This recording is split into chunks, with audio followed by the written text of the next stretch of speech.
Dickey here, and I wanted to answer some questions that this gentleman was trying to discuss in his video here and talking about a 4% withdrawal rate, how it just can't last and isn't going to work.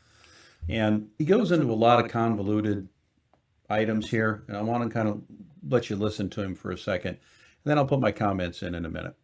So let's take a listen to what he's trying to get at here. What's up, Graham? It's Guys here. So if you want to quit your job, stop working, and build wealth, there's a strategy that allows you to live completely off your investments for the rest of your life without ever having to worry about money ever again. And this is what's typically known as the 4% rule. This gives you the complete blueprint to financial freedom, which simply put allows you to spend 4% of your portfolio every single year. And if this is enough, then congratulations, you never have to work another day in your entire life ever again. Except there's a problem. Now that stocks and... Okay. Now, first of all, he's talking about drawing 4% of your portfolio every year. Now, I would never recommend anyone withdraw 4% of their portfolio every year, but we need to define or have a little bit of a definition. There's a difference between the income that your portfolio generates and your portfolio. To me, they're two different things. So if you have $1 million, and in this particular case, he's saying 4%. So if you started off the year saying, okay, I want to withdraw $40,000 out of this portfolio, and that's your 4%, and it should last, however long. I understand what he's trying to say, that it may not survive because of what you're doing. So the bigger question is, how is it invested and how are you pulling it out? So it's not about pulling out 4%. It's about what are you actually pulling out? And I'll give you an example on this. If you have a CD and the CD, it's $1 million worth of CDs and you get a 4% return on it, you're going to get 4% a year, and the $1 million in CDs is never going to really go down. So if it doesn't go down, then you're living off of the 4% forever. So I get what he's trying to say here, but again, right now you can get a 4% CD. So, what if you just put it all into a 4% CD, and would you not be able to live on that for the rest of your life if you're just pulling 4% out? Okay. Again, what I'm trying to get at here is what he's convoluting some things when you've got the bust and the burst and all these, what he's got going on here. And maybe 4% is not the right number, but what I'm showing you on here is that he's not explaining this correctly. And maybe he's misunderstanding. Bonds about the worst year since 1932, there's come the realization that the 4% rule may no longer work. And because of that, your entire investment strategy may have to change to avoid complete financial ruin. That's why it's so important that we cover exactly which changes are being made, why the 4% rule may soon fail, and... Okay. So again, we're taking an oversimplification and we're blowing it out of proportion.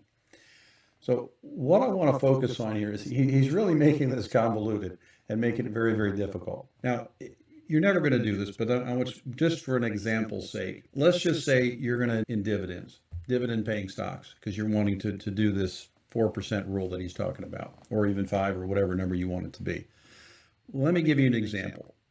And this is the part I think people misunderstand about this. It's not just about gains in the marketplace. So here's what I want you to look at. And let's just take Blackstone here. Now, Blackstone is a financial company that invests in real estate and other things. But what I want to focus on here is it pays a 5.81 dividend. So what I want you to look at here, and my son will get upset with me about this, but I did an Excel spreadsheet for you. And on the Excel spreadsheet, I don't know if I can blow this up any bigger. Okay, so this is the ticker. Ticker number is BK for Blackstone. And currently the stock price is $86.02.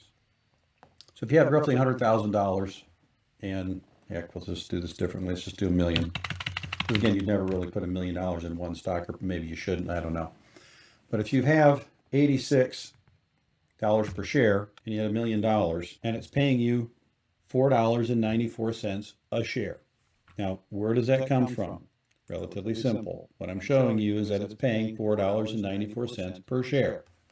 That's how you come up with the dividend. So if it's paying you $4.94 a share, it's going to pay you $57,428.50, 5.74 return. Now, there's probably some decimals in there for rounding if you saw the difference there, but the point is clear. If you're getting $4.94 a share and you have 11,625 shares because you paid $86.02 a share for them, what I'm trying to get at is if the market goes down like it did, last year and it drops 30%, your value is going to be $700,000. Okay, which means the stock price is significantly lower. So the stock price is this divided by the number of shares. The stock price went down, it's only worth $60 a share. Oh my goodness, the world's collapsing, right? Okay, how many shares do you have? And it's okay, you can shout it out. It's really not that complicated. You have 11,625 shares still, right? And how much is it paying per share? Still paying $4.94 a share, which means you're still getting $47.2850. You're still getting a 5.7% return on your money, even though the portfolio has gone down. So the only way this doesn't work is if this company goes bankrupt and doesn't pay anymore or cuts its dividend. And again, I'm not saying that's not possible, but he's completely discounting this particular fact. Now, the same holds true if the market goes up. Because if the market goes up and you've got the same number of shares, stock price goes up to that, you still have 1125 shares, you're still getting $4.95 a share, you're still getting $4.28. The problem is that as a percent, you're only getting a 4% return on your money instead of a 5.74. But what I'm trying to get at is if you had $1 million and you invested in, and again, you're never going to put in one stock, you'd get this income. So even in this year, my clients that have individual stocks that we put money into are still getting the same of the stocks that we bought. Same price, unless they've changed. I mean, a couple of them have done change, like AT&T did cut its dividends, so that becomes an issue. But the majority of companies that you can find out there that pay 3.5%, 4%, 4.5%, 5%, in that vicinity, really isn't that complicated. As an example, Ruger pays 4.43. Walgreens pays a 5.17. Vodafone, which nobody's ever probably heard of, but it's like a Verizon from Europe, pays an 8%. Dominion Energy, which is an electric company, pays a 4% dividend. Verizon pays a 6.25%. 3M pays a 4.6%.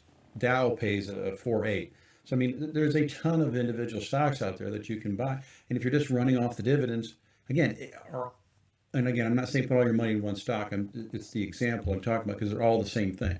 So if you put 30 stocks that are all paying an average of even 5%, the odds of all 30 of those stocks going bankrupt and cutting their dividends in the same year, or even in the same decade, are not good. So you can actually generate income off of dividends.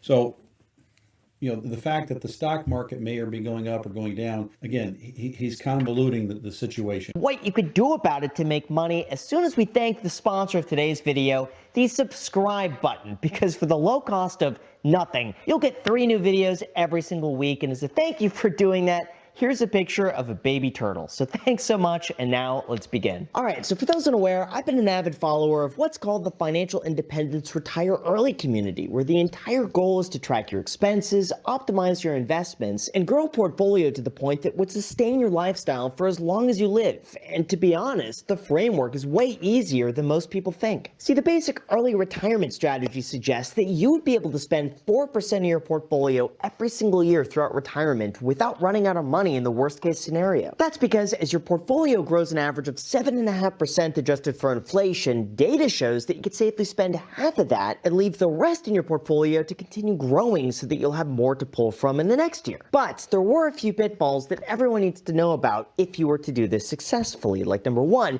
you gotta make sure not to spend too much money in the event your investments don't pan out as expected, or if Elon Musk buys Twitter. And 2, you don't want to spend too little money to the point where you could have spent more but didn't, because people on Wall Street bets kept saying that Daddy Jerome Powell is going to rug the market again. That's why researchers simulated every single retirement year in history, starting from point A to point B, and then projected how much money would have been left over, assuming the worst possible scenario. So again, what I'm trying to get at here is he's really making things convoluted. It's not this complicated, folks. Get with a financial advisor, sit down, figure out where you're going and when you want to retire. As I always tell my clients, you should be able to retire when you want to retire and how you want to retire. Because to me, wealth is different than just how much money is in your piggy bank. Wealth is being able to enjoy, can you take the trips that you want to take? Can you, go to the beach? Can you go to the mountains? Can you spend some time with your grandkids? That's wealth. And again, my wife keeps telling me this, the new wealth is time and being able to spend it the way that you want to spend it. So sit down with an advisor and sit back and say, okay, how much, I mean, I like the parties talking about a budget, you need to have that. But most of us, again, we're making this complicated. If we're living a life right now and we're living off $100,000 a year, okay, we need to have $100,000 in retirement, roughly, if we're retiring next month, okay, it's going to be the same. So, okay, so if I need $100,000 and I'm getting, $2,500 a month from Social Security, I've got to make up the difference. Okay, if I'm making up the difference, what do I need to do that? Well, if I've got, $100,000 a month is roughly a little over $8,000. Well, if 2,500 of it's coming from Social Security, I've got 5,500 bucks I got to make up. All right, well, that's a little over $1 million. So do I have that set aside that's generating the income for me, or do I have it in rental properties or whatever else I might have? So you have to figure out whether you're going to do that. Maybe it's your wife. She's got, you're making 2,500, she's making 2,500. That's $5,000. Well, now you only need, $3,500 a month to make that. Again, hopefully we're able to reduce some of your expenses, but most of my clients, when they retire, the first couple of years, they actually spend more money because they want to do some travel, they want to do some things that they haven't been able to do because they've been working. So, we want to kind of budget for that. Maybe the first couple of years, we need to put a little more aside for that. But the point is, put together a budget and put together a financial plan that actually works for you. Again, it doesn't have to be this convoluted. It doesn't have to be, we hope the market's going to do this or that. There's actually ways to put together a portfolio that's actually going to do what you want it to do. Dickey out.